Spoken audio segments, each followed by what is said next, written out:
Eh bien bonjour à toutes et à tous, on se retrouve aujourd'hui pour une nouvelle vidéo consacrée à la France défaite et occupée, la mise en place du régime de Vichy.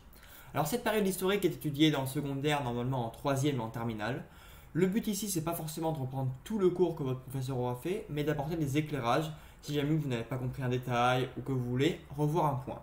La vidéo d'aujourd'hui n'est pas consacrée à la totalité du régime de Vichy et encore moins à la totalité de la Seconde Guerre mondiale, mais vraiment à sa mise en place, à son vraiment à l'initiale, vraiment, voir comment on est passé d'un régime républicain depuis 70 ans à un régime de type autoritaire, il faut bien le dire, dirigé par un homme non pas seul, mais en tout cas qui avait la quasi-totalité des pouvoirs, en l'espace seulement de quelques semaines. Alors tout d'abord, il faut parler du contexte historique. Le régime de Vichy apparaît dans le contexte de la défaite de 1940, qui était considérée, on peut citer Marc Bloch, comme une étrange défaite, l'armée française étant considérée à l'époque comme la meilleure armée du monde, qui avait vaincu, avec l'aide de ses alliés certes, en 1918 les puissances des empires centraux de la Triple Alliance, mais force est de constater que ce n'a pas été la même chose. En effet, si le 3 septembre 1939, la France et le Royaume-Uni, en réponse à l'invasion allemande de la Pologne, lui déclarent la guerre, pendant plusieurs mois il ne se passe pas grand-chose. Certes, il y a eu pendant la drôle de guerre, on parle de 2000 morts, blessés, disparus du côté français, il y a eu quelques petites offensives comme la Sarre, mais globalement le front est resté globalement figé, les Allemands attendant derrière la ligne Siegfried et les Français derrière la fameuse ligne Maginot qui deviendra après une expression de la langue courante. Mais cela s'arrête brusquement le 10 mai 40. Certes, sur le front nord, il y avait une guerre entre l'Union soviétique et la Finlande. Certes, en avril 40, il y avait eu le débarquement, l'invasion plutôt allemande du Danemark et de la Norvège. Mais on parle vraiment du 10 mai 40 comme la date qui clôt cette drôle de guerre pour laisser place à une guerre vraiment de mouvement, une guerre éclair, la stratégie du Blitzkrieg, aussi appelée guerre éclair, dans laquelle l'armée allemande tente par des attaques très rapides de neutraliser son ennemi, ses ennemis en l'occurrence, pour conquérir rapidement du territoire et faire plier ses adversaires. Le Luxembourg, les Pays-Bas, la Belgique et la France sont envahis. En quelques heures, le Luxembourg se rend, les Pays-Bas et la Belgique se rendent également très rapidement. En Belgique, on parle de campagne des 18 jours, puisqu'ils capitulent le 28 mai 40. Ce n'est pas un armistice, attention. Il faudrait peut-être faire une vidéo sur la distinction entre ces deux termes. Ce n'est vraiment pas la même chose. Et la France qui se retrouve vaincue en 5 à 6 semaines. Le 14 juin 40, les forces allemandes entrent dans Paris, déclarées ville ouverte pour éviter des combats très meurtriers dans une grande métropole. Et le gouvernement est en fuite dans le sud de la France. Il rejoindra notamment Bordeaux pour continuer dans un premier temps le combat.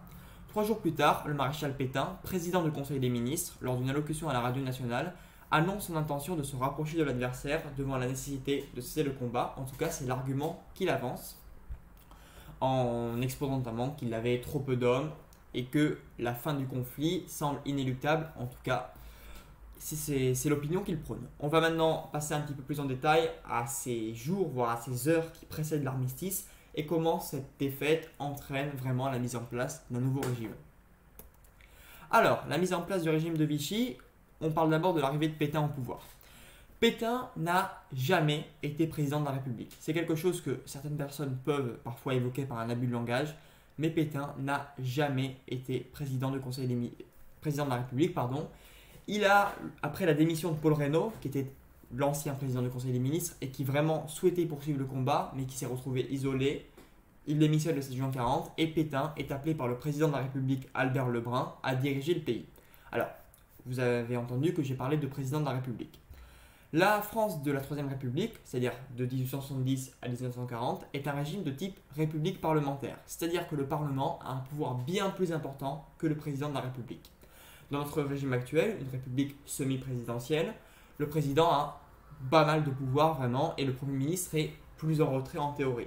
Là, à l'époque, c'était vraiment pas la même chose. Le président avait un rôle un peu comme en Italie ou en Allemagne, assez symbolique. On disait parfois, notamment pour la 4ème République, qu'il inaugurait les chrysanthèmes. C'est-à-dire en fait qu'il avait essentiellement un rôle honorifique. Et le président du Conseil des ministres, c'est-à-dire le chef du gouvernement, ce qui pourrait être l'équivalent du Premier ministre actuellement, avait vraiment là par contre un réel pouvoir. Donc Pétain est appelé par Lebrun, le président de la République, comme président du Conseil des ministres.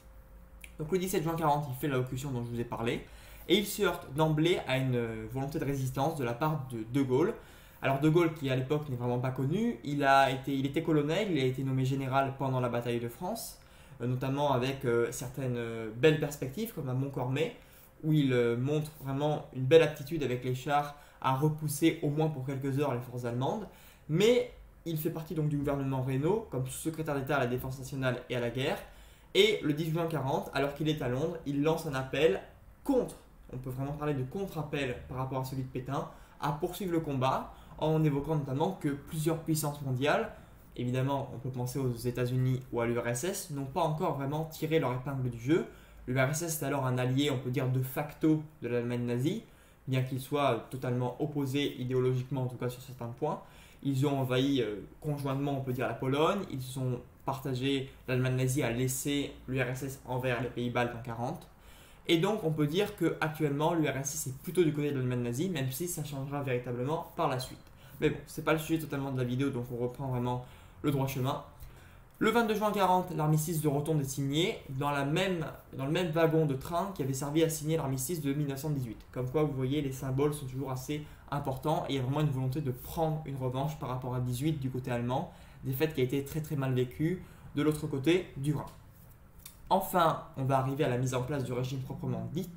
Le 10 juillet 1940, l'Assemblée nationale, c'est-à-dire la réunion de la Chambre des députés et du Sénat, accorde à une très large majorité à Pétain, à un militaire de 84 ans, qui est considéré par beaucoup de Français comme un héros national, comme le vainqueur de Verdun, la fameuse bataille de 1916, contre l'Allemagne d'ailleurs, ce qui est plus ou moins à nuancer, car même si effectivement il a été commandant des troupes durant une partie de la bataille de Verdun, lui accorder seul le titre de vainqueur de Verdun est largement exagéré.